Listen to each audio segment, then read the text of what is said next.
is money. It's nothing. Ballin'. Premium or nothing. When them or nothing. Now you know. Now you know. Now you know. Now you know.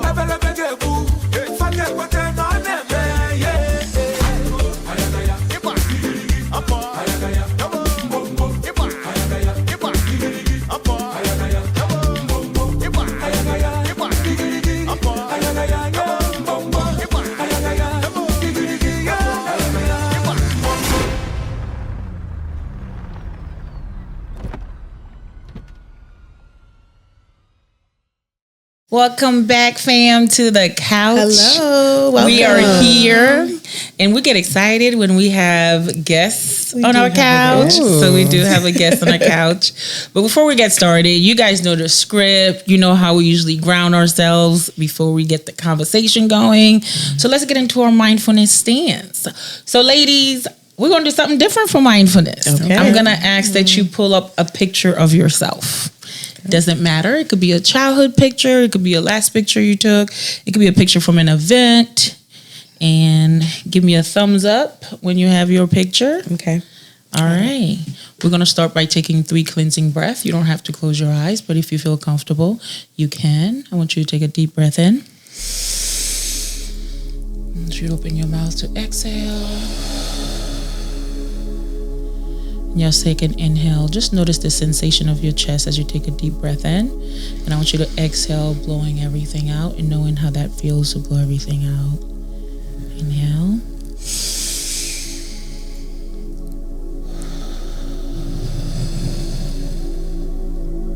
And our final exhale, let's just make sure all of our bodies relax and that you're feeling very comfortable where you are. Let's take a last breath in. And open your mouth to exhale. As you are holding your phone, I want you to look at the picture that you're holding of yourself. I want you to notice, what do you see? Colors, place, the time that you're in, where you were. Just notice what comes to mind as you look at that picture of yourself.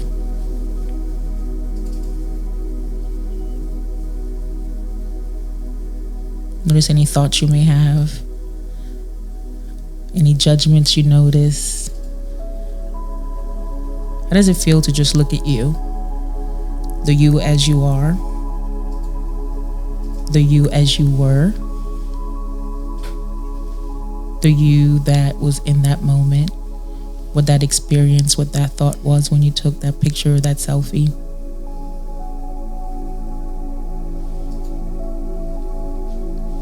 And just sitting with that for 30 seconds.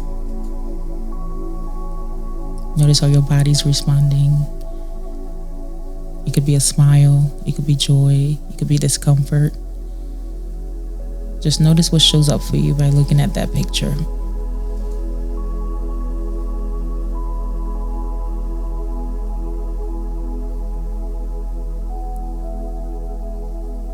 I want you to just allow yourself to simply witness the person that is looking at you at the screen, not as yourself, but as a human. Does the perspective of them change? I want you to look at it as someone who has history, someone with tears, someone with fears, someone who's longing with childhood wounds, someone with dreams. Just looking at that human. Someone that's imperfect, just like you. Someone that's still trying. Someone that's still growing.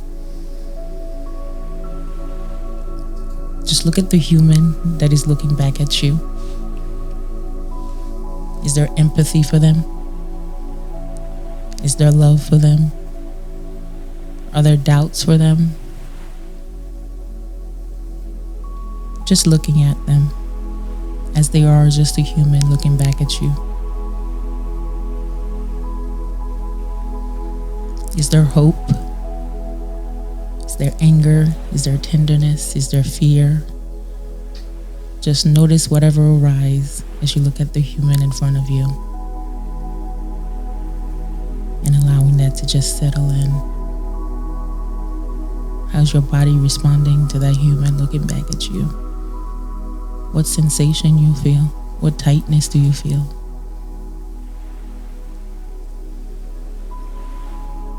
Are you relaxed, just looking at another human?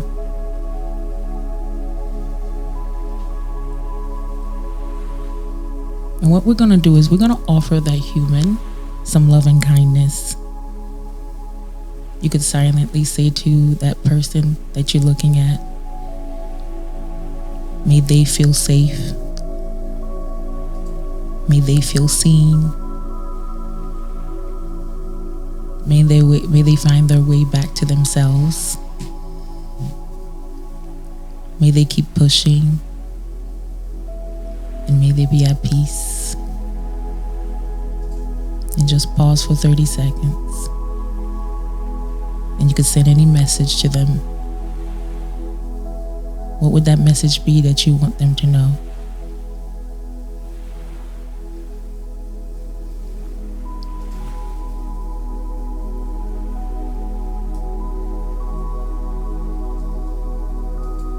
I want you to gently close your eyes. And I want you to tell that message that you told them to yourself. How does it feel to take in that message? Where do you experience it? And just allow the warmth of that message to fill you. Without judging, without questioning.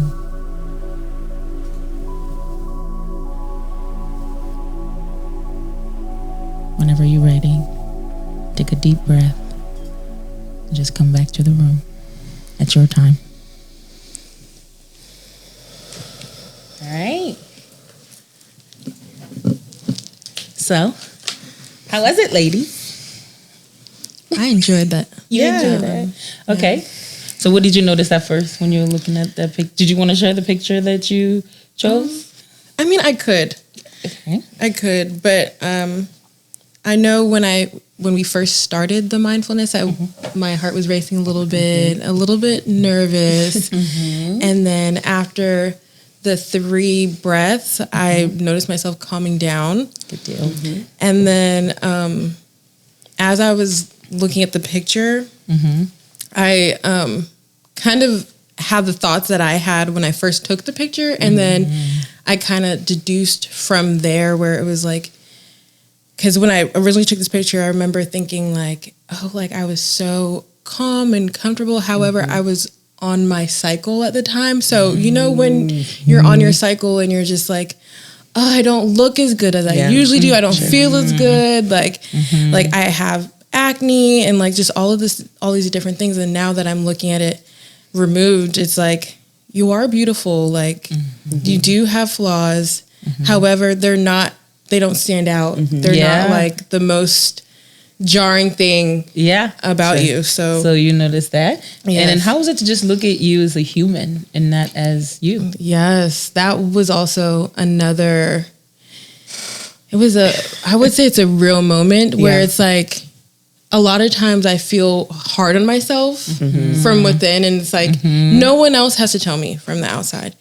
But from within, I'm very judgmental and hard on myself. But then as I was looking at the picture, because I was in Florida when I took this picture a few weeks ago, it's like, I made it there. I planned the trip, paid the money. I made it there. I had a great time, even though I was on my period. And it's like, I came back and I was refreshed. And it's like, I'm so happy that I went. So that human looked refreshed. Yes. That human seemed like he was proud of themselves. Yes. And I noticed that the human looked like you realized like, hey, you did something for yourself in spite of how you were feeling. Absolutely. All right. And what message did you offer them? It was, you will be okay. And how was it to tell yourself that at the end? It was almost like calming my system. It was like, you will be fine. And Stephanie knows. A lot of times I'm like hopped up, like, oh my God, like what's up? And then when I come back down and I'm looking at myself from an objective point of view versus that like judgmental point of view, it's like you're doing the best you can, and like you said, life is lifing, and it's gonna be up and down, and it's like it's not always going to be perfect. So yes, and I can share this picture.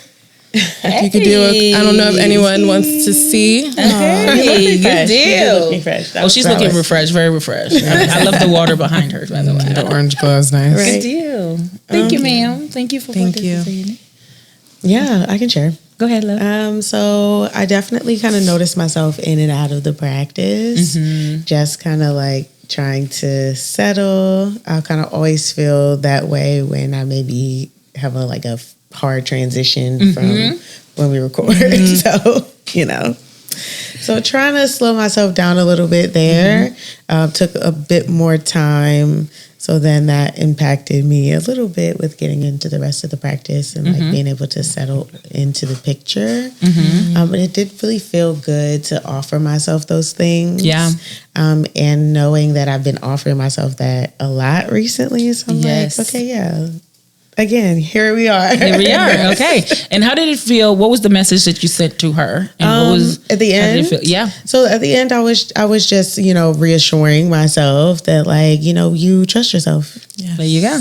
And how did it feel too? How did you experience that in your body? It felt good. I mean, I've been doing that a lot more. I struggled with that in the past. So I always feel proud when I'm like, yeah, you definitely do. You do trust yourself. So you say your body kind of felt settled and there was a joy, there was a sensation of like, you got this. Okay. Good deal. Thank you, ma'am. Thank you. Last but not least. Yeah. So from the beginning, the deep breaths, I definitely felt the expansion of my chest and then really that like decompression in my shoulders and like in my stomach of like releasing any tightness that was in there. So that felt really pleasant. And then when you had us look at a picture of us, I immediately zoomed in on my features and I noticed the positive judgment of like, you look really good. You look, the look that you were looking for came to life the way that you wanted.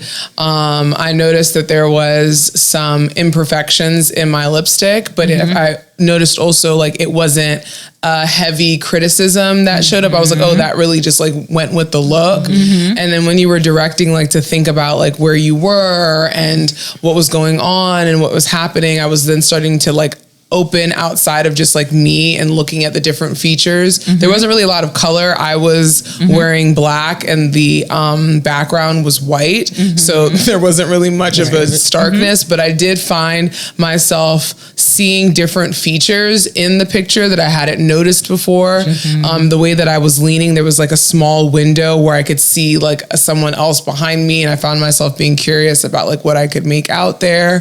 I noticed myself paying attention to the different features in my makeup that were like, again, not flawless, but also feeling like still accepting of the experience, like of what I saw, like not really very critical of it.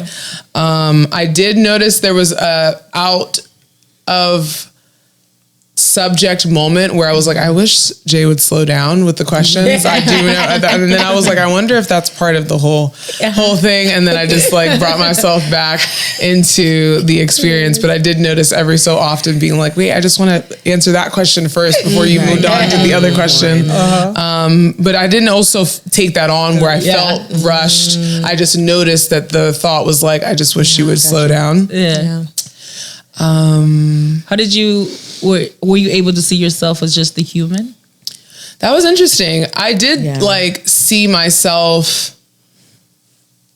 like there was a bit of a separation, but I'm not sure if I like really saw like, oh, human, right? Like as much as I was just like accepting and like embracing of what I was seeing, like the version of myself. And I think you said the messaging that we were giving to ourselves, to the human, to the human of ourselves was, I'm valuable. I have value. That was it. That's what it was. I have value. And how was to explain that in your system? I feel like that very much was something that sat on me and then just kind of slowly started to seep in, to me. Cause, I think at times certain messaging can feel like a string and that it's just like, it's there. It's like part of me, but not something that is within or something that I have, encased. And so that one really just felt like, like you have value, felt right, to like maybe the human part of me that hasn't felt that way. Okay, good deal. Yes. Ladies, you didn't share your pictures. Oh, well, I mean, you didn't give me a chance. I just finished. I'm sorry. Here is my picture from Halloween. Your favorite holiday? Yes. That's a requirement. Yes. Damn. Okay. It's my picture. Ooh. For my wedding day. Yes. Okay. Good deal. Well, I was not able to do the exercise myself, obviously, but I did do this exercise 2 days ago. Okay. I don't know where it came from in my mind, but I think I was. You know how your phone gives you memories, right? Yes. So a picture of me came, and I just stared at it for a while, and I was like, you really have grown. You really are different. And I just was having a moment with the picture. And then it dawned on me, was like, you're really hard on yourself. I wonder if I just got out of a session. So I was like, and I was telling the client, let's look at the human part of you. So that's where I came from. Like, if I were to see myself as human and not just as Judalyn, right? As Jay. And there was so much compassion for her then, right? There was like, wow, okay, you are a person. You are flawed. You are imperfect. Yes. And a lot of times we don't pause to look at where we've been. Yes. And we want to know where we're going all the time. And because we want to know where we're going all the time, we don't stop to think about the journey of how we got here, right? So I had the moment of like, you know what, God, you did your big one on me, okay?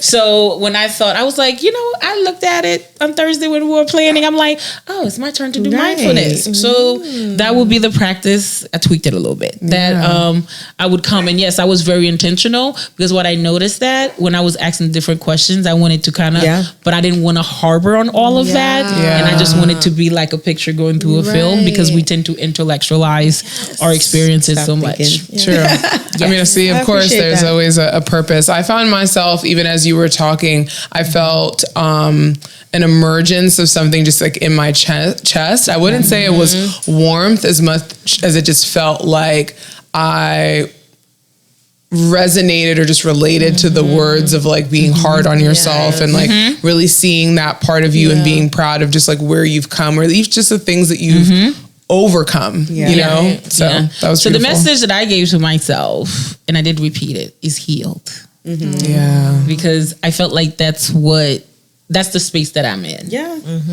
love that. And my system kind of settles into it. Yeah. I love that.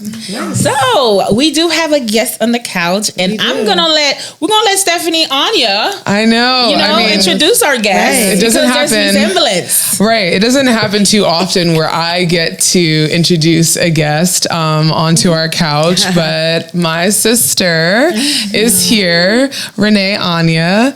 Now, Renee is a accounting graduate with a sharp eye for detail and a passion for creative expression. She's currently exploring the world of fashion, design, and styling, blending analytical precision with bold artistic vision. She's driven, curious, and dedicated to building a career that balances structure and style. And she's very kind. She's very warm. Yeah. Not only is she very inquisitive, but she definitely, I think, walks the line of like play hard, work hard. And I really appreciate her. So yeah, my sister, Renee. Welcome, Renee. I would also like to add that sis can put an outfit together. Okay. So the designing part. Thank you. Okay, the sewing machine got her name all over it. Yes. Okay, thank you. I really appreciate that warm welcome. Coming today has definitely been a long time coming for me. Yes. We're happy to have you. Thank you. I remember I was asked to come sit on the couch with you all many times, many moons ago. And I was always putting it off. And then I realized, like, let's just put it on the calendar. Yeah. I can't Make it happen. sit and think too hard about it. Exactly. And just, like you said, make it happen. So I'm here today. And we talk to you all the time. Yes. You're like part of the So therapist crew right here. Basically. So we're just glad to So have we you on just, camera, really. you know, you looking we're sharing you Yes. with the people. Thank Yeah. you. Thank you. But now tell us more about your kind of journey through your like healing and just like getting to better know yourself and that self-expression.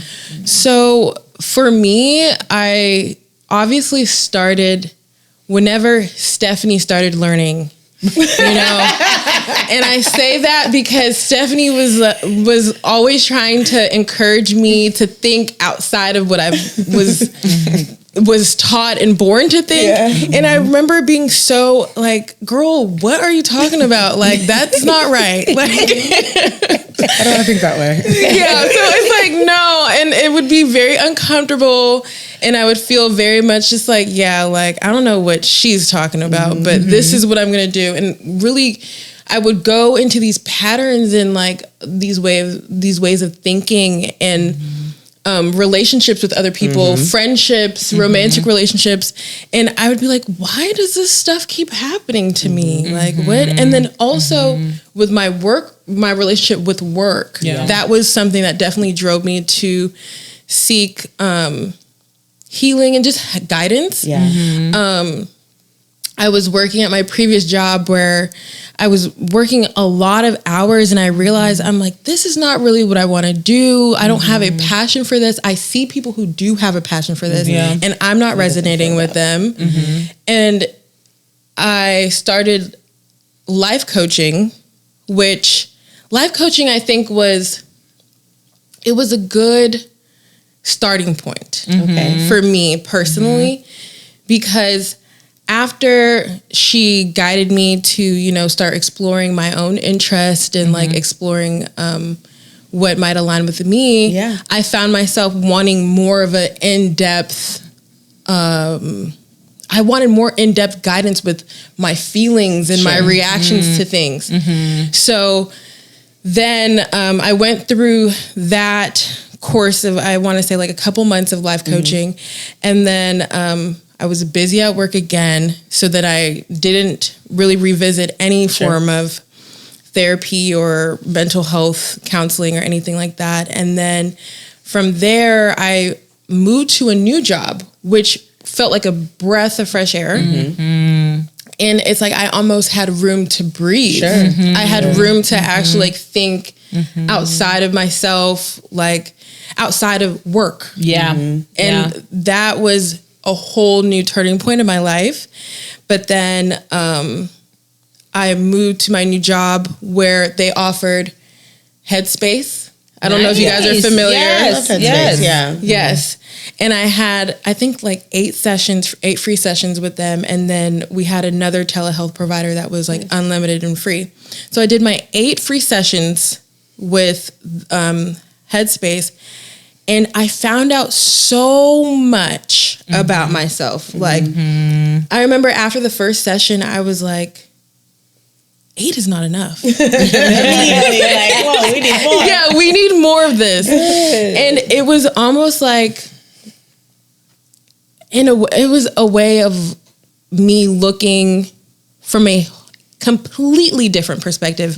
Because if we talk about the mindfulness from before, how we have so much judgment on ourselves. I was judging myself so hard. I was coming from such a hard place of judgment and just thinking, what is wrong with me versus like, what is like, how can I look at things in a different perspective? So I was also diagnosed with ADHD. So that was also probably why my old job was really not aligned with me. And then that also came with a lot of judgment of myself and feeling like I need to work harder. And it's like, I'm working hard. Why is it not working? And like dealing with those emotions. And then after the 8 Headspace sessions, I continued on for about a year and a half with weekly therapy sessions. And then I also had coaching, which was like behavior. addition, yeah. Yes. So Nice. with therapy, I was able to talk it out, and then she would suggest me some things, and then I would go to coaching a few days later, talk about what, it wasn't talking, it was more messaging, but I would message about what I talked about with my therapist, and like maybe asking like, oh, what do you recommend? And I remember we started with being present. And being present, I remember that was a whole new world for me. I was like, this is what it's like to just Stop and just see what's going on Yeah. right now. Yeah. it was completely life-changing for me. Yeah. Quite a journey. Yeah. Yes. Yeah, so Yeah. you talked about some things that I think that maybe sometimes people get mixed together. So you talked about having the experience of coaching and therapy. What would you say felt like, describe more about the differences between those two for you? So for me, coaching, I think that they don't go into, oh, your childhood. Sure. And- they should not be. Right. And your trauma and like why you might react or respond to certain things. Sure. And I think they do offer guidance in terms of like, what do you really see? Who do you see yourself Sure. being? Like, who are you versus like, who has the world told you to be? Yeah. So that was a hard difference for me, at least. And I remember going through coaching, and then that was actually where I started my sewing journey. Because before, I remember I was in a training for my old job, super boring. And so I just started sketching and drawing. And I was like, oh, I could draw? Like, people know what this is. Like, people can tell. I'm like, I can tell what this is. I'm like, I can draw. And then so from there, I started exploring more designing. And I remember talking to the life coach, and she was like, yeah, like, try to add in, like, you could go to vocal lessons. You could do, I can't remember what else she recommended, but she was like, vocal lessons. And I was like, I think I want to do sewing. I want to design. And so that is where I started going to sewing classes. And I remember for a long time, I was like, I'll do it next week. I'll do it next week. And she was like, girl, you need to do that. By the next time I talk to you, I need you to have that done. I need you to put this on the calendar. Yeah. And that's the wonderful thing about coaching is the accountability piece. Absolutely. Yeah. Because they focus on the behavioral part. Yeah. Because I think one thing that you said that I heard is that the emotional piece is not what life coaching gets into. Right. They get into the execution. They get into motivation. They are really focused on performance. Yeah. Right. And so they're also present and future oriented. Like you said, who do I aspire to be? And then how can I organize my steps and my plans to get there pretty much, versus in therapy, that's where you said that you got a diagnosis, which you would not get in life coaching because they don't have the education, the knowledge, the Licensure. license. Thank you, Tyler. So you wouldn't have gotten that there. But once you did transition to the mental health part, what did you notice was different even around guidance that you got around procrastinating, for example, which was clearly showing up in the life coaching space, but there was a different approach there versus what happened in therapy. Which the word I'm going to say, I know all of you guys know, but it's shame. I felt a lot of shame around like Not completing. or procrastinating or just the stress around like, I need to do better. I'm not doing good enough. And therapy, I want to say, it's not going to completely take it away. However, what it will Normalize do. it for you. Yes. Yeah. And it's like, I'm shaming myself. No one else is shaming me. Like, not all the time, not like, but I'm shaming myself. And when you're the hardest person on yourself, that's your biggest limit. Sure. Yeah. Like Yeah. you're limiting yourself. Yeah. Because it's like, okay, you can't, I can't do it. How am I going to be able to do it?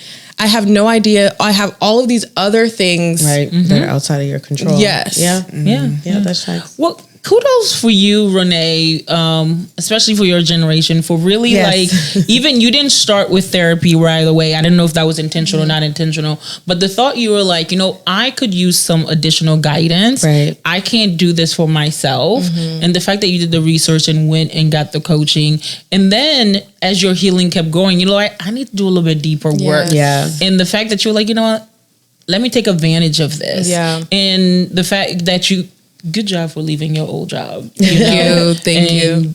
You know, better work-life balance. I would say that's one thing your people's is really good at. I is would say finding- that too. I love that for y'all. You know, I'm still learning each and every day. But I think what also was important about her leaving the job was that it provided the separation so that her system wasn't just flooded with a certain level of cortisol and stress that I can't even think about the what's next. Yeah. I can't even plan around like my future because my system is literally shocked. bells nonstop. Yes. It's yelling. Yeah. It's tired. It's In the overwhelmed. fire. Because I remember, you know, being a witness to you during that time versus when you had been away from that. There is just a certain level of like on edgeness and tightness and agitation. Absolutely. That you like, there's no level of even life coaching and sometimes even like therapy that's going to help that. Sometimes it just be like, get out the relationship, quit the job. You have to leave. Get out of the country. You know, sometimes that is the Your body and your mind is telling you minimum of what is something. needed. But okay, so Renee, why do you think that your like age group and your peers have such a beef, or often there's a misconception around mental health and just like treatment and even like getting healing, feeling better? Right. So I will start by saying a lot of my generation and a lot of my peers, they don't shoot it down. However, a lot of people are, it's not for me. Like they exclude themselves from it. It's like, oh, you know, there's people that do need it. There's not the stigma around. Yeah. That comes from somewhere too. Like I think that comes from like you just maybe sometimes choosing to be like passively going through life and not really intentional. Yes. Yeah. Yes. And I definitely agree that from based on what I've heard, because I have friends that have gone through. Sure.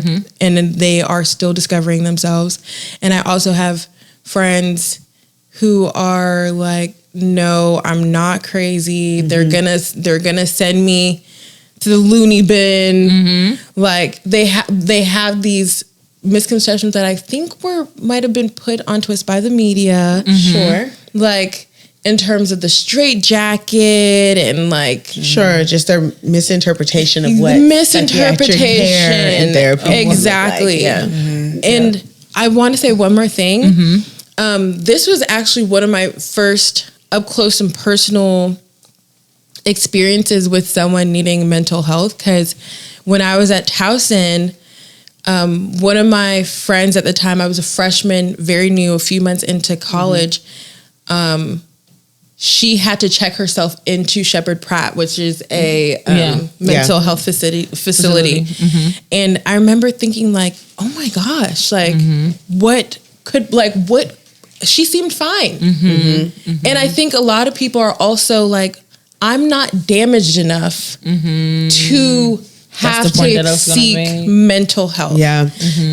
And I think that I really have tried to emphasize the importance of proactive mental health care on this podcast.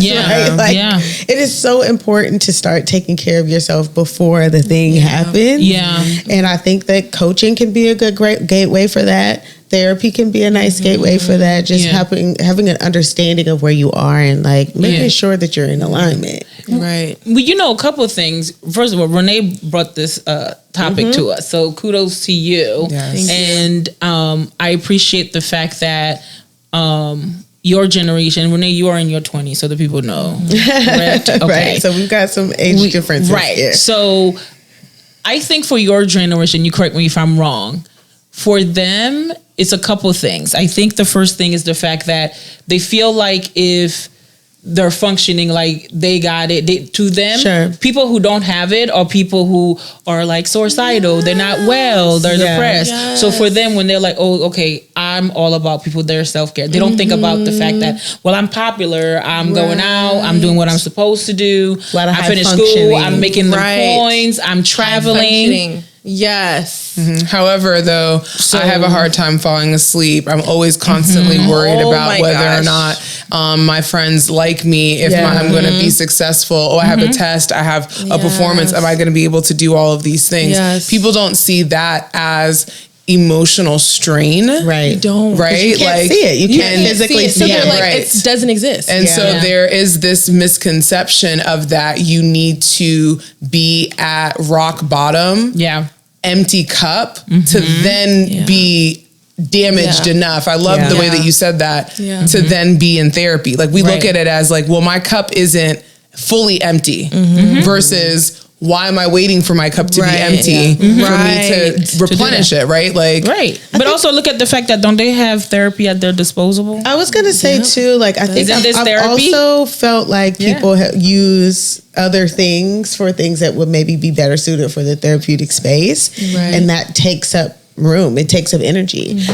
In my experience with working with people in Renee's generation, I see that people feel like there's just another thing on the list, like yet another thing to do. And if you're already feeling stretched at your capacity, if you don't understand how therapy can help you, you're not bought into that. You're not going to seek it. You You're not have going to to say like, oh, a lot of people's thoughts are like, it's just talking to somebody. Yeah. I'm just talking to someone. What is talking about it gonna do? Exactly. Not even really understanding fully what that means. or people can be But what very about the judgmental. social media piece of Yes. it, guys? Yeah, That's people what I mean are- by their let's share with disposable them. is Yeah. that Yeah. they could TikTok a self-diagnosis when they're dealing with Oh my imposter gosh. syndrome or with anxiety or stuff like that, Yeah. right?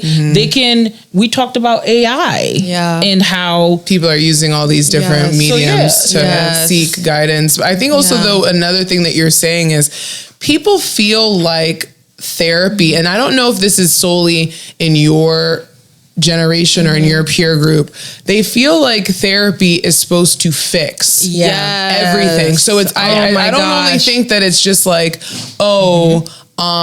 I'm not damaged enough for therapy. It's the people that they know or they see that are in therapy. Yes. They're still struggling, right? Yeah. Like, or they're still, they're not healed in the ways that they feel like or assume that they should be. Yeah. Which ties to like the social media fake aspect of like self-help and like healing is like it looks a particular way. I either have no stress, I love my job, I have a million friends, I'm I'm going to the gym 5 times a week, I'm journaling every night. And they're like, that's right. That's the right way to live. Yes. Versus they don't know what that person goes through to even get there. To get there. No, but not even get there. What they're sacrificing. To also show that that's what healing is. Right. Exactly. To literally to show that I journal every single day. I go to the gym 5 times a week. I do all of this different stuff. The healing is also human. like living well is hard as well too. It's not an easy slide of a thing. I don't know nobody that's living well that wasn't difficult. That doesn't take effort. Choices, It does. intentional time with that. Yes. You saying that brought me back to this idea around like people maybe overusing AI and social media as a mental health source. Yes. I wonder if there's just some things around being seen, right? Yes, like absolutely. if you're struggling with perception, even a therapist seeing you in that vulnerable space does something, right? So I can see how it can maybe feel easier or more attainable to go to a source like AI or to be on TikTok self-diagnosing and figuring it out yourself. I think we've also kind of lost the plot around healing. I bring this up every episode. Community. If we're doing all this self-help, why are you only helping yourself? Helping other people helps heal you. Being in community around other people helps heal you.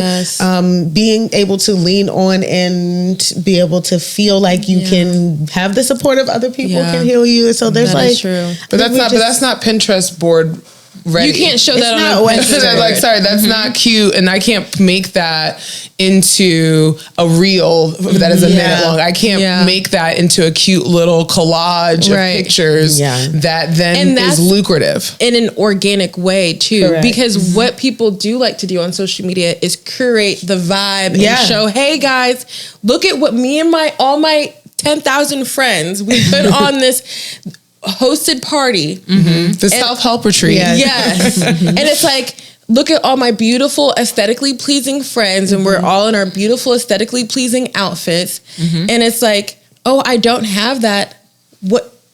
I'm not worthy. doing it right. I'm not doing it right. Exactly. I'm not Versus healed. Right.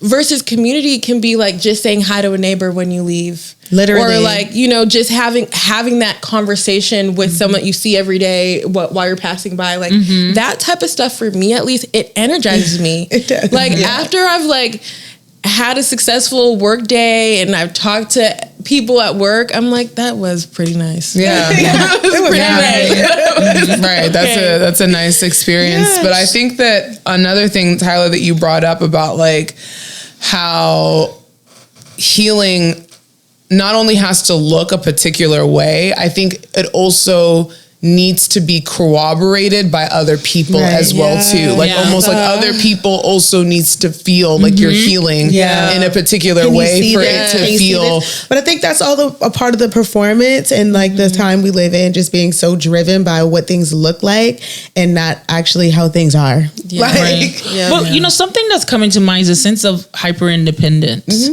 right? Because to the point that you are making is that you have community, you have this, but part of performing is that there's the expectation that I need to come to my community showing that I am put together, that I am well, that I am doing well. So when they are asking of help, then it's a sense of masking. So I don't think, and correct me if I'm wrong, Renee, I don't think they're taught, this generation is taught to ask for help in a way that they feel like they're not dependent on someone. Yeah. Yes. Yeah. That is true.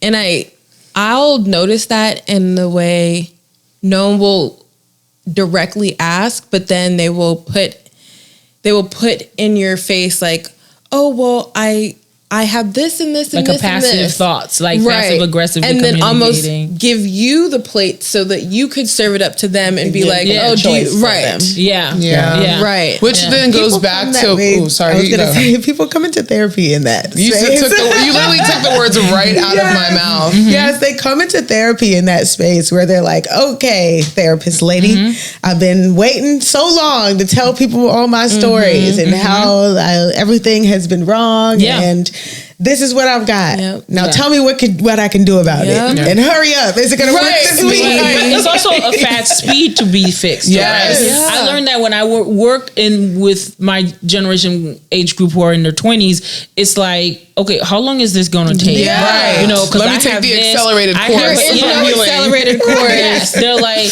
okay, it's 4 sessions. I'm still feeling like this. It's 3 sessions. Like I feel like we're not connecting. It's 8 sessions. I still have this, and there's a need to get rid of pain. I feel like this generation just do not want to experience pain. Yes. And not really realizing that the more they're running away and they're numbing it, it's getting bigger and bigger. society Yes. and social media is going to give you something to deal with the pain. Yes. How many times you seen picture? You talk about anxiety, you're going to see some. Hey, take this probiotic. Take this my vitamin. Oh, no, to remember, help with it. what's it called? The magnesium little situation that they you were can going do that. through. Take ashwagandha. It'll help you with Yeah. your stress. Yes. Things like that. Hey, when was the last time you took a vacation? Like there's quick fix for things where therapy I feel have become like, okay, it's too long. It's too much of a slow process, and I'm not gonna feel better quickly enough. Or they get upset, right? Because you gave me these coping strategies, but these coping strategies don't work. And when you ask them, okay, so what did they not work with? Well, I'm still feeling angry. Yeah. Well, anger is an appropriate feeling if there is some type of blocking of a goal, if there is a need that is not being met or not in your access, and threat. a lot of the times, the environment that we are in is going to create these experiences for us, and we can't just cut that out. Right. Because the more you cut, the more narrow your experience, and then I become tighter. And we don't realize the tighter our lives become, the more anxious we become. Yes. Exactly. That's just what it is. Exactly. Our window, yeah, Exactly. Yeah, I talked about my cousins, my younger people, my friends. I'm like, experiencing life is just so important, Yes, and a part of experiencing that is going to be some painful moments. But like when you are able to just fully experience, you can like more thoroughly enjoy good things as well. Or Right. like, You know what they're gonna say? They tell you, miss me with that. Yeah. Miss me with the pain part. But I think some of that is a part of learning too. Yeah. I recall Absolutely. being like very anxious in my 20s. Very. Like everything was a catastrophe. It was never going to work out. And it did. Everything is a catastrophe. Like I still live that kind of. It's a fire sign thing. Like, And, you know. but how do you get yourself to kind of ground yourself around that everything is not a catastrophe? So the difference between before I started my healing journey and now is I used to sit in that feeling for not a day, not 2 days, not 3 days, a long time, to the point where it would come back up as if it's like you guys said, when you're running away from that, it's going to ultimately get bigger. You're going to keep adding to that bag. Yes. Versus when you allow yourself to sit and be angry. Yeah. And then you go through, I'm angry. What is actually making me angry? Okay, maybe I didn't feel heard here. Maybe I didn't feel cared for here. Maybe whatever it might be. And then really ask myself, like, do I want to be angry about this? Am I about to sit here and carry this with me? Is it worth my energy right now? And that's also, I was reading a book called Boundaries, and a lot of times when it comes to work, we'll take it home with us. Yeah. Yeah. And then there's no boundary between us being at work and us being not at work. So then it's like, I'm carrying it. I remember I went to that wedding and I was talking about, I hate my job. I'm in California. Like, the sun is shining. Like, you're not at your job right And that's now. why it becomes a never-ending loop, and people feel like they can't escape it. Right? Is because we don't realize at what point something naturally starts, and then we start picking it up and taking it along with us. And you know why we talk about language a lot, of like what we say. And I remember you telling me this one time when I used to talk about being depressed and having depression, and I would say my depression, and you would be like, you experience depression. Right. You're someone who has depression. Depression doesn't make your life one way or another unless you do. And then I remember stopping in my tracks and being like, well, I mean, yeah, I guess that is right. Like, I mean, it is just an experience that I'm having, and I can either make it worse by like acting in ways that don't give me dopamine and joy and all of those things, or I can still show up the ways that I usually show up, but just in a depressed place, like type of thing. Well, let me ask you this question. What emotion do you think is promoted in the media? Since we're talking about anger. And this is music media. This is musical. Today, it's very sad, dreary.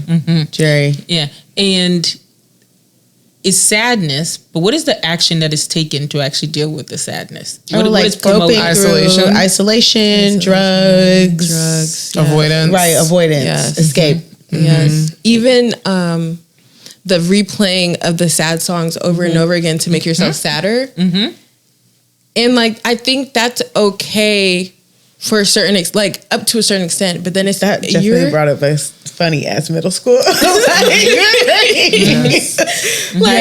I found myself doing that, and then after I like completely felt how I felt and I got over it, I can't even go back and listen to that song in the same space that I was doing that originally, because I'm like, I don't actually feel this way. That's not who I am. Like I might have felt that way at that point in time. However, also I learned this: facts or feelings aren't always facts. They aren't. They're not. And I don't have to make them like be my entire personality, my entire experience, my whole life experience doesn't have to be like, oh, I'm sad, I'm anxious. Which, and mind you, I experienced those things. Yeah. And that therapy, being in therapy and being on a healing journey doesn't excuse the fact that I have human experiences where I still get angry at things. I might still snap at people, even if I've tried so hard and done everything I could possibly do to not snap on someone. I might still do Have that experience. Yeah. And also, is there a cultural perspective that you think plays a role on whose these emotions are also sold to and what's accepted with the anger and sadness? So if you're talking about sadness, can all culture is it accepted? Is it accepted with the anger when it's promoted? I think when you just said that, I also think sad/helplessness. Like there's a certain just like a helplessness like that is being stirred into the like society in general, right? Yeah. Like people just feel like what is the point? I feel like that is a reoccurring question that I've seen a lot is like, what is the point? What's the point? Why are we doing this? Like if I work hard like this, my future isn't promised like this. So why do I spend the time now if the future isn't going to look the ways that they told me it would? Right. And so I think that is also part of the reason why a lot of your generation and honestly, even some of ours are looking for people to give them the answer because they're so scared about doing it wrong, failing, making a mistake, or they don't even know what's to come because the experiences that we're having now are kind of new in the grand scheme of things. And so it's like no one really has the straight answers to tell you, which makes the anxiety, which makes this kind of like feeling out of control even more exacerbated. And so I can see why folks will come in and be like, this therapist, she keeps asking me questions. I don't know what to do. And it's frustrating. And I don't like to come into the reality of, I don't know the answer. I don't like feeling confused. I have a lot of information, but I still don't know what to do. Or I don't like feeling uncertain where I don't have the skill, I don't have the knowledge, and I still don't know what to do in order to like reconcile those things. And I feel like honestly, it goes back to wanting to be seen. I think we're in a culture that it doesn't matter how I'm seen, whether it's in a negative or positive light, but part of like, I'm going to record the sadness so people would know that, hey, I decide to hurt myself because of this. Like, so then I can be seen. Or I decide to take this action and hurt someone because of this. It's a promotion of like hurt culture too. Where it's promoted to, you know, the way that I could be seen, the way that I'm recognized is through these lenses and not really being embraced at the fact that I'm in a lot of pain. And because I'm in a lot of pain, there's resources, there's nothing that I can access to help with that pain. But instead we're taught to let me bandage that pain and people want to see that pain. They want to see the patch like that is there, that I did go through the war, that I did go through some things, because it legitimizes it. And then people can relate or take it easy or, you know, not be as hard on me. Because even now that you say that, then do you feel like then that performative healing view or vantage point is to make people feel worse about themselves? I don't know if the intention is really to make people feel worse. I think that maybe that is just like the casual, like the aftermath, like just like where people are a casualty of a system that is just much greater and like much bigger than that. Like all of this is like aligned with just how society is kind of shaped in a way that oppresses. And so people's feelings that come up around that, the helplessness, the like overachieving, the performative, all of that is because of trying to fit in this system that like doesn't fucking work for us. So it's like I can understand how people's performance and like how they maybe feel like they're healing feels good because it looks good. But what are we really getting to? Again, we're still very much isolated. We're still in a very individualist culture. And we're in a very shitty time right now. Being in community and like coming together is very important. Yeah. And a lot of third spaces are getting closed down if they're not Yeah. already closed down already. Right. Or just it's not a sustainable experience. Like even I've been seeing a lot of discourse online around like being community while you're broke, or like this idea of like people are further isolated when they're broke, whether they isolate themselves through shame for shame, or just like other people assuming certain things because that person's financial experience. But I think we're in such an interesting time now that it's like we have to kind of figure a way for that to not matter. Yeah. I think you and I were having a conversation, Tyler, about how you made a good point around therapies be starting to become a luxury. Yeah. Because of affordability and accessibility. Yeah. Yes. And if someone were to think about, okay, let me take the next trip, or let me do this, or let me go to therapy, and continue paying ongoing for therapy, what would they choose? Right. And then the expenses of healthcare and having health insurance or lack of accessibility for insurance, does that play a role, you think? I think that does play a role, especially with people who have unconventional jobs, 1099 jobs. Yeah. Especially, I don't know if you guys are aware of the push against education. Yeah. So people aren't going the higher education route, especially now that we have these influencers who are like, oh, all I have to do is just film this video. Yes. I get paid. 10K, all I have to do is stream. Yes. I get paid. Yeah. We lost the plot of. But also people are looking for instant gratification, instant fixes. Hence why people are going to do the vacation over the therapy, because the vacation is the flash in the pan, the quick. I feel the sun. I feel that experience. But the therapy is hard. It's an excavation. It's a digging. You get in contact with the pain that you've been trying to run away from, and are building tolerance. Like I love to use gym references because it's something that everyone can relate to. While you're getting your fitness goals, there's a lot of discomfort, a lot of failure, a lot of like criticism between where you started and whatever the ideal goal is. And you stick it out because you want to get to the results. But everyone that I've ever seen online that really cherishes and like stays with their fitness talks about the progress and the journey being the most like fulfilling part of it. Like the ways in which that they saw themselves really like overcome the hurdles. People aren't really built for that anymore. Like we haven't really built the ability to tolerate discomfort if it is in the direction of our goals, because so many of us are just tolerating discomfort because people told us we have to. And your generation, unfortunately, is very victim to people being like, you're just supposed to suck it up. No, absolutely. And so why would I suck it up if I'm already doing it and it hurts like hell, and I'm literally circling versus me knowing the difference between stretching myself, but it's moving me to something that is actually mine. Absolutely. And I can speak on this just because for a long time, I felt bad that I left my previous job, just because a lot of people try to stick it out so that it's better for your career. And like I was saying in the beginning, I realized that it didn't even align with me, that career path. It didn't even align with me at all.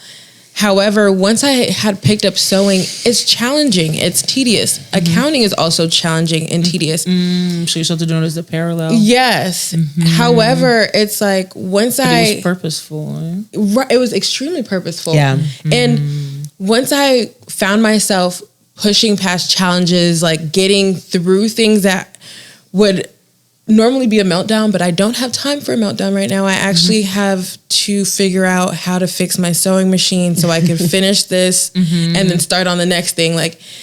And once I got through that feeling was really good. Because I remember making this dress for my mom, and there was points in time where I was like, I can't do this. Like, I don't think I can do this. And I was telling myself, like, I don't think I can do this, but it's like, I have to do it. And like, even though I felt like I'm not capable, I'm unable, like out of my scope, right, I felt inadequate. I was like, well, we're here. I have to keep going. And then the reward, like how rewarding that was afterwards, it was like, I did that. Yeah. So To take the steps and to be firm and consistent with your journey is really what it is. Like, yeah. But also, I like the parallel you did here. Yeah. Right. When you are doing a career or a job or something that is in alignment with your values and your personality and your identity that you feel you're giving back to, I hear that it was hard.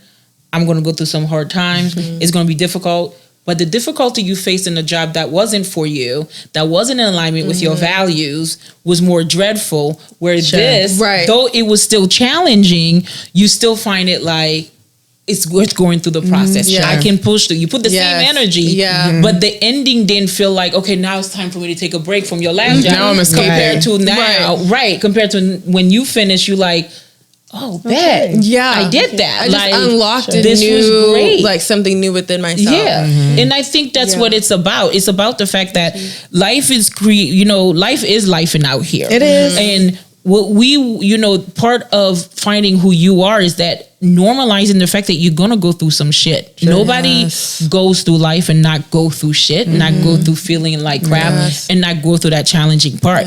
But it's noticing that, what is my gift? Sure. Instead of letting social media or the culture tell you what your gift is, but what is your gift? Because, and for you, it was like, the coaching helped you connect it. But I wonder how younger Renee probably have already loved fashion. Have already probably started sewing and was putting stuff together. But then you were told like, well, this is not going to right. Like this that's not going to have a there career. Was many times actually.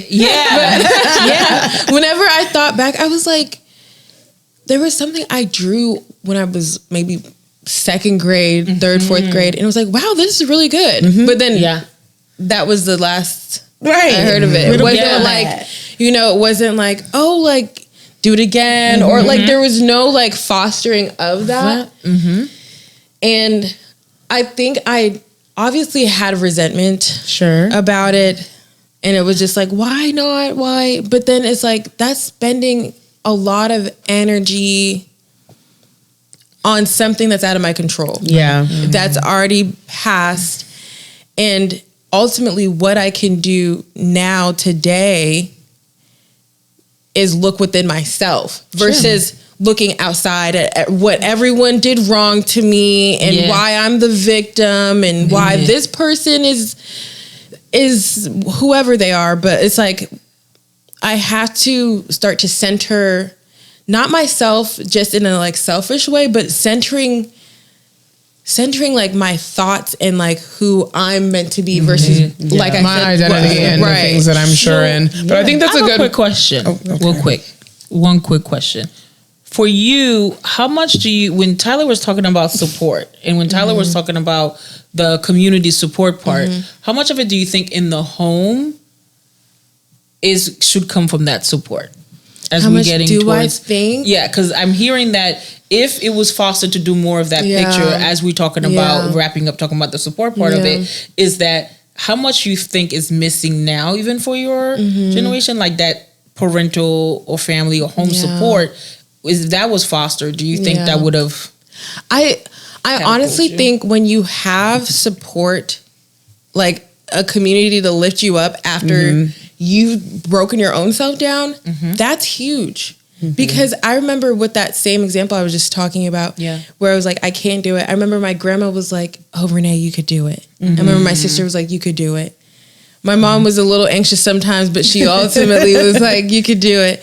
So it was like when I was even just like, I can't, it's like I had a community to lift me back up. And I felt that in real time of being lifted up by a community. And not everyone does have a community. And I think when you see people that do have a community and you don't have a community, it's very, very hard to to say, I can do it. That's the word when your parents have steered you a whole complete opposite way, I'm not saying that my parents did, but it's like I have peers who it's like they put them in the classes, they put them in the dance classes, they put them in the singing lessons, they did all of that, but however was like, you have to be great, and it's like you're not great enough to do it. So it's like the same community that's building you up is also knocking you down, or at least measuring your steps. measuring you. Yeah. Right. Your But performance. I think this conversation really was fruitful. It really talked about what are some of the challenges that come with multiple, I think like generations, peer groups when it comes to mental health. We talked a lot about what might be different avenues for you to seek healing. Coaching might be one versus therapy. But Renee, I really want to thank you for joining us on the couch. We really appreciate you. Thanks for joining. All right, guys, you guys know the deal. Like, subscribe, share, and follow. We are on Instagram. We are on TikTok. You can find us on all of the streaming services. We are Couch Chronicles. Please email us at couchchroniclestad@gmail.com. Any of your listener letters or confessionals. Yes. But it We has want to been hear great. from you. Good deal. Bye. Bye.